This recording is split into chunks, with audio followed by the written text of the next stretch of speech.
El sonido se expande por el ciberespacio a máxima velocidad. Las redes lo amplifican, haciendo llegar a todo el planeta. Radio Sónica. Radio Sónica. Continuamos con el programa 481 de Susurros en tus oídos. 12 años en el aire de Radio Sónica y desde el año pasado dedicados a apoyar incondicionalmente al teatro independiente. Le voy a dar la bienvenida a mi invitado esta noche, Víctor Dupont. Buenas noches. Muchas gracias por venir al programa. No, gracias por la invitación. Estamos en la antesala del estreno de Henry, el Barba Azul de Gambé. Sí, estamos en el momento crucial. ¿Cómo surge este proyecto? Gustavo de Filpo, que es quien interpreta a Henry, a Landru, se acercó con la idea de hacer la vida de este personaje. Para quien no sabe, es un célebre asesino de principios del siglo pasado que tenía la particularidad de contactarse con mujeres en una situación frágil, viudas de guerra, dado que su accionar, su performance, digamos, está situada en la Primera Guerra Mundial, donde había escasez de hombres, por decirlo de alguna manera, se iban a la guerra y superpoblación de mujeres. Entonces él encontró ahí una punta para estafar. Entonces seducía a mujeres en esta condición, distintos tipos de mujeres, pero las preferencias venían por ahí. Las seducía, se hacía firmar pagarés, las estafaba y después las llevaba a una villa que alquilaba en las afueras de París y las mataba. El caso fue muy conocido, incluso en aquella época se hizo un juicio muy espectacular, acudió toda la prensa y bueno, Landru fue guillotinado. Y bueno, Gustavo quería contar esta historia y me convocó a mí. Y empezamos un proceso bastante extenso a partir de marzo del año pasado. En la primera etapa hicimos improvisaciones, estímulos, trabajo corporal, etcétera, y después, bueno, yo escribí el texto y vino la segunda etapa que concluye ya con la representación de la obra. Una de las cosas que le dije a Gustavo y a Vicky cuando estuvieron acá hablando de la obra era que en el tráiler de adelanto había una estética y había, digamos, todo un aire de época muy bien logrado y que entiendo es lo que vamos a ver cuando acudamos a ver a Henry. Sí. De hecho, trabajé en la puesta con dos lenguajes fuertes. Un primer lenguaje más naturalista, que tiene su raíz en lo histórico. Estamos hablando de 1900. La obra transcurre en dos etapas: 1914, 1918, la Primera Guerra Mundial, y 1922, el juicio. Por lo tanto, partimos ya de una referencia histórica ineludible. Pero después, esta apuesta tiene la particularidad de ahondar un poco en lo esotérico. Entonces, para esa sumersión en lo esotérico, trabajé otra estética, que podría ser más surrealista o más simbolista. Entonces se cruzan dos lenguajes escénicos, dos estéticas, una, como te decía, naturalista con registro histórico y la otra más surrealista con un registro onírico. ¿Qué te llevó a incluir este registro onírico? En verdad, yo tengo una atracción por lo onírico y por lo esotérico.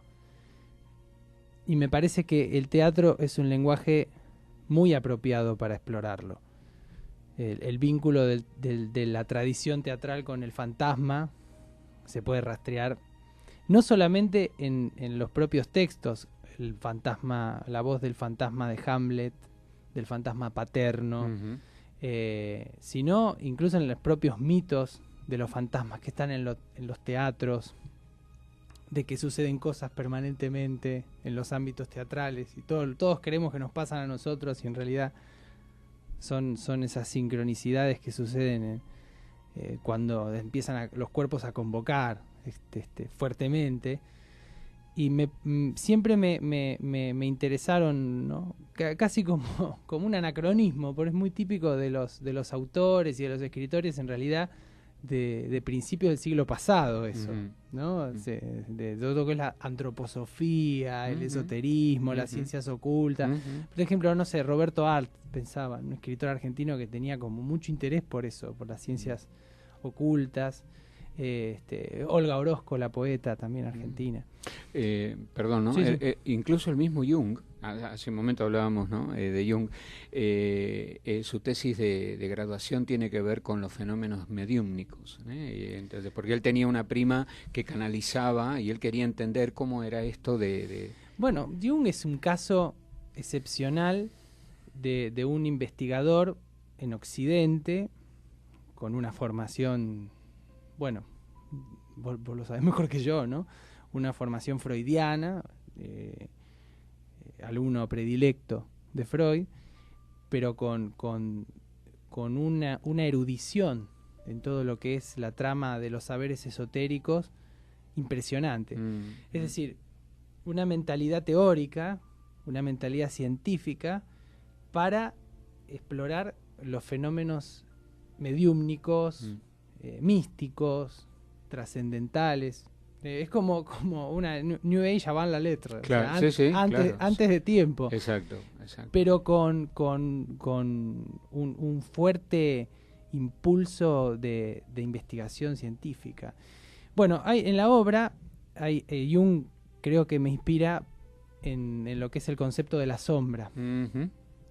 Están las sombras de Landru. El concepto de sombra en Jung es fundamental, para resumirlo, ¿no? El lado B, Uh-huh. lo otro, lo que si no lo asumimos nos traga, nos hace pelota. Y bueno, Landru, que es un criminal, es un hombre, nos tratamos de meter en la mente de un criminal. Las sombras nos ayudan muchísimo. Nos ayudan muchísimo porque los criminales tienen, se supone, un vínculo o un tráfico un poco más inmediato con sus sombras que los que no cometemos crímenes. Uh-huh. Gustavo contaba acá que él tenía una mirada bastante compasiva hacia Landru. Bueno, es que en realidad no sé si estamos para juzgar, ¿no? Uh-huh. Los que hacemos teatro, los que nos dedicamos al arte en alguna de sus formas, nos distinguimos bastante del juez, del moralista, del sacerdote. Y lo peor es cuando esa mentalidad sacerdotal o de juez se cuela en algo que supuestamente no tiene que ver con eso. Nosotros lo que intentamos hacer es demostrar una versión, una mirada propia de este personaje, de este criminal, sin juzgarlo. Ya la historia lo juzgó, claro. Tuvo su juicio legal donde fue guillotinado, y yo sé que Gustavo trabajó en un registro bastante amoral en el sentido estricto de la palabra, uh-huh. ¿no? Sin emitir una valoración de tipo moral sobre el personaje. Uh-huh. Y en la apuesta tampoco está. Uh-huh. Tampoco es una reivindicación del crimen. No, claro. No es una obra a lo Marqués de Sade. No, claro. No es un elogio de Landru. Es simplemente mostrar y tratar de meternos en la mente de un criminal, pero también hay subtramas. Uh-huh. También está contada la historia del inspector que siguió su rastro, que es el inspector Belán. También está la historia de la mujer de Landru, Marie, que la interpreta Vicky Buccino. A Belán lo interpreta Gastón Biagioni. También está la historia de una de dos de sus múltiples conquistas. Uh-huh. Anne Colombe, uh-huh, es una de ellas. Fernand Segret, su amante predilecta.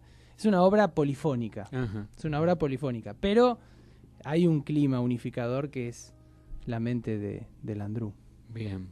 Bueno, vamos a ir a un tema musical para seguir poniéndonos en clima con música francesa de los 30, mientras tomamos un poquito más de vino. Contanos un poco acerca de los otros integrantes del elenco. Me nombrabas algunos de los personajes, pero sé que también está Héctor Bidón. Sí, es un elenco ecléctico con figuras así de renombre. también artistas destacados del teatro independiente. Está Héctor Bidonde, Joaquín Bouzas, Vicky Buccino, Gustavo De Filpo en el rol de Henry. Está Emilia Cúculo, Celeste Harvey, Gastón Biagioni. El debut teatral de Agustina Bidonde, la hija de Cacho. Está Javier Rosón también. Y espero no olvidarme de alguno. Bueno, igual si no me azotan. Esperemos que no. O sea, que es un elenco ecléctico, Uh-huh. con variedad en las formaciones, con variedad en las trayectorias, en las experiencias. Evidentemente, como se deduce de eso, implica un aporte a la subjetividad colectiva del teatro. Uno Uh-huh. siempre dirige... Estaba pensando, ¿qué es decir un elenco ecléctico? Todos Uh-huh. los elencos son Claro. eclécticos, son Uh-huh. multiplicidades humanas. Uh-huh. Pero en este caso sí tenemos distinto rango de edad, de experiencia.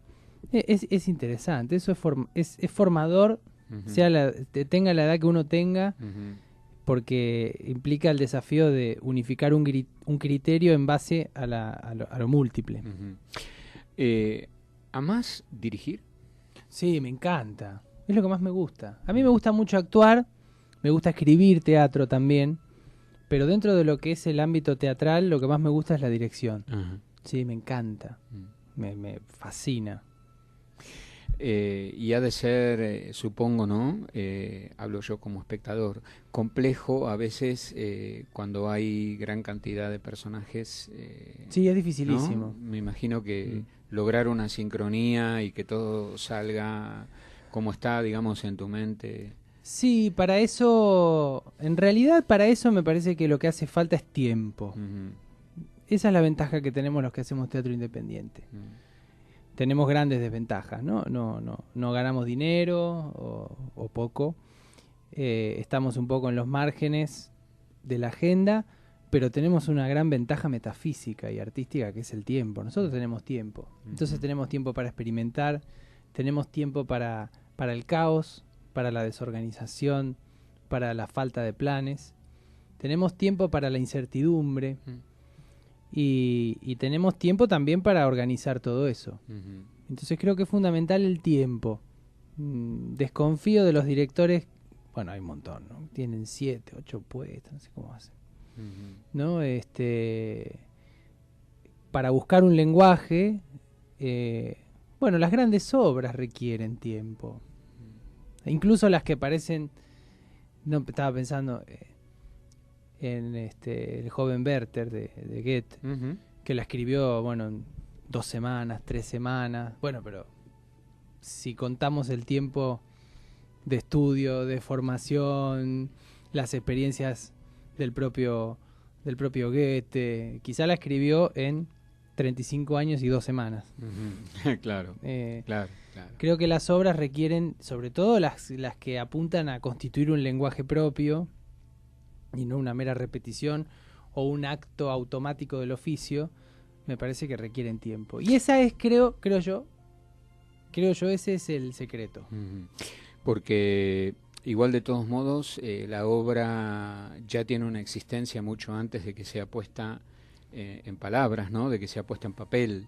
Ya está gestada en tu mente, ya debe haber dado vueltas Sí. a partir de... Aparte yo ya en general trabajo partiendo del cuerpo, Uh-huh. del cuerpo de los actores, que así fue Landru. Nosotros no empezamos con el texto, no es una obra de escritorio. Uh-huh. Empezamos con los cuerpos, con las improvisaciones, con lo que nos disparaba la temática, con diversos registros sensoperceptivos, y después apareció la escritura. Porque también en el teatro hay como una idea, bueno, que está en el cartel de Argentores, ¿no? Sin autores no hay teatro, que sin texto no hay teatro. Bueno, también sin maquilladores tampoco hay, Uh-huh. ¿no? O sea, el teatro es un arte colectivo. Justamente escribir una frase individualista en un arte colectivo es un poco una cuestión de poder. Uh-huh. Entonces, la escritura, en realidad, en teatro, es una escritura al servicio del cuerpo, al servicio de la escena. Por ahí hay toda una construcción ideológica de la literatura dramática, de los grandes autores, de los grandes textos. Por suerte el siglo XX deconstruyó un poco esa idea. Grandes teatristas como Artaud decían, por un teatro sin grandes textos. Bueno, el cuerpo, ¿viste? Es como que tenemos el cuerpo acá, usémoslo. No lo puedes usar mucho en tu vida, ¿no? Porque, bueno, hay que cumplir ciertas reglas, ciertos protocolos, pero tenés el teatro. Y si en el teatro tampoco lo usás, y empezás con el texto. Personaje indignado. Me siento mal. Y empezamos por ahí, es un poco tedioso. Claro, ¿no? Entonces, arranco por el cuerpo siempre. ¿Esa era la pregunta? En realidad no importa tanto. Me interesa lo que estás diciendo porque el registro, digamos, el registro más fuerte que generalmente tenemos es a través de lo que pasa por nuestro cuerpo. Exacto, y el teatro es una gran herramienta. Es una gran herramienta y me parece que bueno, obviamente el texto tiene su importancia, pero está al servicio del cuerpo. Trabajé de distintas maneras, también trabajo con un texto y bueno, armar la puesta en escena en función del texto. Yo estaba pensando que antes la noción de puesta en escena, que es una noción muy, muy reciente en el teatro, empezó por definirse como la traducción en el espacio teatral de un texto. Y ahí está el concepto de representación, o sea, como una segunda presentación, claro. Pero el sentido último lo da el texto, ¿no? Entonces hay que preguntarle al autor, o hay que preguntarle al texto. Bueno, pero no te responde nada un texto, ¿no?